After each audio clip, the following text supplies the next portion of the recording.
ક્ષત્રિય સમાજનું જે આંદોલન છે એને કારણે ભાજપને ગુજરાતની કઈ કઈ બેઠકો ઉપર અસર થઈ શકે છે। નમસ્કાર દર્શક મિત્રો, લોકસભા 2024ની ગુજરાતમાં 7મી તારીખે મતદાન છે। આજે બીજી તારીખ તો થઈ ગઈ છે, એટલે 5 દિવસ બાકી છે અને પ્રચાર તો 5મી તારીખથી પૂરો થઈ જવાનો છે। હવે વાત એ કરવી છે કે ક્ષત્રિય સમાજનું જે આંદોલન છે એને કારણે ભાજપને ગુજરાતની કઈ કઈ બેઠકો ઉપર અસર થઈ શકે છે। અમારી પાસે 2 મીડિયાના અહેવાલો છે। એક હિન્દુસ્તાન ન્યૂઝ વેબસાઇટનો એક અહેવાલ છે, એમાં એમ કહેવામાં આવ્યું છે કે ભાજપને આ બેઠક ઉપર નુકસાન થઈ શકે, અને બીજો એક અહેવાલ અમારી પાસે એ છે કે દિવ્ય ભાસ્કરના એક અહેવાલની અંદર કહેવામાં આવ્યું છે કે આ બેઠકો ઉપર અસર પડી શકે। હવે આ બંને જે અહેવાલો છે એમાં ક્ષત્રિય સમાજના આગેવાનોએ જે વાત કરી છે એમાં કહેવામાં આવ્યું છે કે આ બેઠકો ઉપર અસર થશે। તો એના વિશે હું તમારી સાથે વાત કરીશ। મારું નામ રાજેશ શાહ છે અને તમે જોઈ રહ્યા છો ખબરછે.com। આ આખી વાત કરતાં પહેલાં સંક્ષિપ્તમાં તમને ઘટનાનું વાત કરી દઈએ કે આખી ઘટના કેવી રીતના બનેલી। તો 23 માર્ચ 2024ના દિવસે પરસોત્તમ રૂપાલાએ રાજકોટમાં એક નિવેદન આપેલું, જેને કારણે ક્ષત્રિય સમાજની અંદર ભારે નારાજગી ઊભી થઈ હતી, અને આજે 1 મહિના અને 1 સપ્તાહ કરતાં વધારે સમય થઈ ગયો છે, એમ છતાં ક્ષત્રિયોનું આંદોલન હજુ પણ ચાલુ છે, હજુ પણ એમનો વિરોધ ચાલી રહ્યો છે।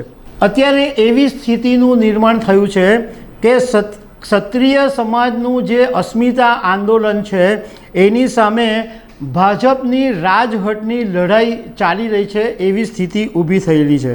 હવે ક્ષત્રિય સમાજે પહેલાં માત્ર રૂપાલાની સામે નિશાન સાધેલું, પરંતુ એ પછી હવે ક્ષત્રિય સમાજનું નિશાન ફેરવાઈને સીધું ભાજપ તરફ આવી ગયું છે, અને ક્ષત્રિય સમાજે ભાજપના વોટ તોડવાની રણનીતિ બનાવી છે। તો બીજી તરફ ભાજપે અન્ય સમાજના જે લોકો છે એમને પોતાના તરફ જોડવાની રણનીતિ બનાવી છે। હવે ગુજરાતમાં કેટલા ક્ષત્રિય મતદારો કઈ કઈ લોકસભા પર છે એની વાત કરીએ તો ટોટલ ગુજરાતની અંદર લગભગ 70 લાખ જેટલા ક્ષત્રિય મતદારો છે।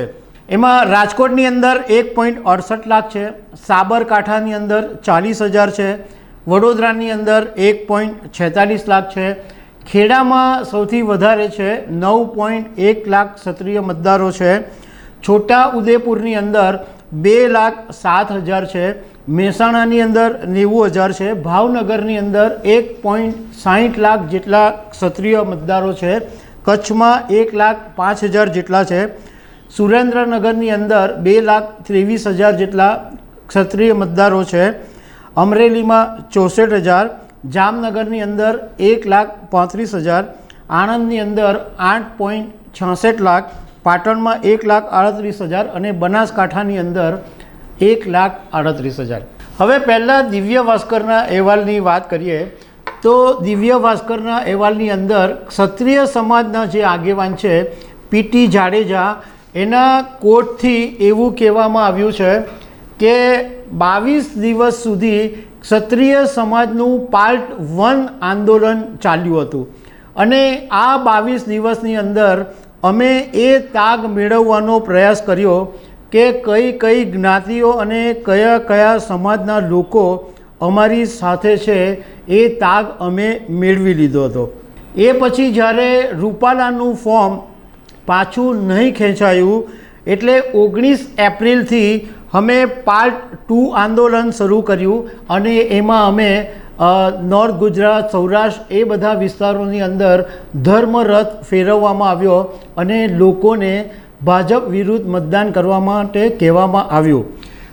પીટી જાડેજાએ એમ કીધું કે રાજકોટની અંદર 21 લાખ મતદારો છે અને અમારો ટાર્ગેટ છે કે અમે 50% જેટલા મત તોડીશું, એવો દાવો પીટી જાડેજાનો છે। પીટી જાડેજાએ એમ કીધું કે અમે આટલા દિવસના મનોમંથન પછી એ વાત નક્કી કરી કે જે પ્રમાણે ભાજપ માઇક્રો મેનેજમેન્ટથી કામ કરે છે, જે પ્રમાણે પેજ સમિતિથી ભાજપ કામ કરે છે, એવી જ રીતના અમે પણ અમારું માઇક્રો મેનેજમેન્ટ ગોઠવી દીધું છે અને અમારો ટાર્ગેટ છે કે અમે ગુજરાતની 26 બેઠકો ઉપર અસર પહોંચાડી શકીએ. એમણે એમ કીધું કે અમે 60,000 યુવાનોની નોંધણી કરી છે અને દરેક ગામની અંદર 20 યુવાનોની એક ટીમ બનાવવામાં આવી છે અને આ યુવાનોને એમ કહેવામાં આવ્યું છે કે તમારે 5 મતદારોને સમજાવીને ભાજપ વિરુદ્ધ મતદાન કરાવવાનું છે. પીટી જાડેજાને જ્યારે મીડિયાએ પૂછ્યું કે ભાજપ વિરુદ્ધ એનો મતલબ શું, તો એમણે એમ કીધું કે ભાજપ વિરુદ્ધ કોઈ પણને તમે મતદાન આપી શકો. આ આંદોલન કોંગ્રેસ સમર્પિત નથી, કારણ કે આ અમારું ક્ષત્રિય સમાજનું આંદોલન છે. પરંતુ ભલે પીટી જાડેજા ગમે તે કે, પરંતુ ધારો કે ભાજપ વિરુદ્ધ મતદાન કરવાની વાત આવે તો એનો સીધો ફાયદો કોંગ્રેસને જ થાય, કારણ કે વિકલ્પ તરીકે સામે કોંગ્રેસ છે અથવા બહુ તો આમ આદમી પાર્ટી છે. એટલે ક્ષત્રિય સમાજ ક્રોસ વોટિંગ કરી શકે એવું એમનું કહેવું છે. હવે દિવ્ય ભાસ્કરના અહેવાલની અંદર એમ કહેવાયું કે ક્ષત્રિય સમાજનું કહેવું એમ છે કે આ આખું જે આંદોલન શરૂ થયું એને કારણે ભારતીય જનતા પાર્ટીએ જે 5 લાખનો ટાર્ગેટ દરેક બેઠક ઉપર રાખ્યો છે એ હાંસલ કરવો અત્યારે અઘરો લાગી રહ્યો છે. કદાચ એવું પણ બને કે ભાજપને 26 બેઠકો નહીં પણ મળે.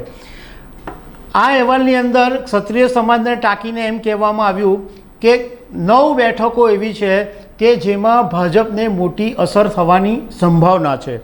એક બેઠક છે ખેડા, આણંદ, રાજકોટ, સુરેન્દ્રનગર, ભાવનગર, કચ્છ, વડોદરા, જામનગર અને સાબરકાંઠા.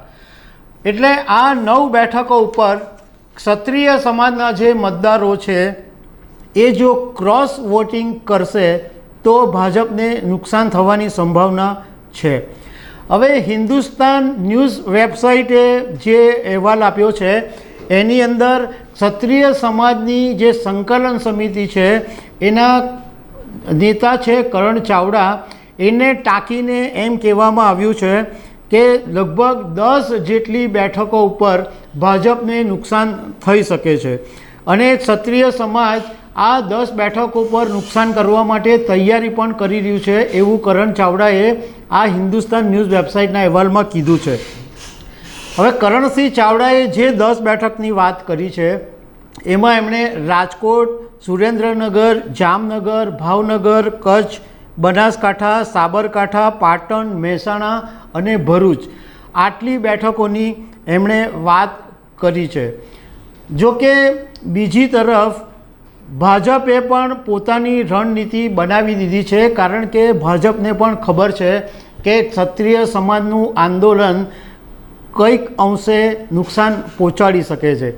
કારણ કે CR પાટીલે હમણાં થોડાક દિવસો પહેલાં એવું કીધું કે ભાઈ અમારા દક્ષિણ ગુજરાતના જે 108 જેટલા સંગઠનો છે એ મને આવીને કીધું કે અમે ભાજપ સાથે છે, ભલે અમારી લડત રૂપાલાની સામે છે અને એ લડત ચાલુ રહેશે. હવે 7મી તારીખે મતદાન થશે અને 4 જૂને જ્યારે પેટીઓ ખુલશે ત્યારે આપણને ખબર પડશે કે રાજપૂતોનો હાથ ઉપર રહ્યો છે કે ભાજપની રાજહટ જીતી ગઈ છે. તો દર્શક મિત્રો, આવી અનેક વાતો સાથે અમે તમને મળતા રહીશું. Thank you very much.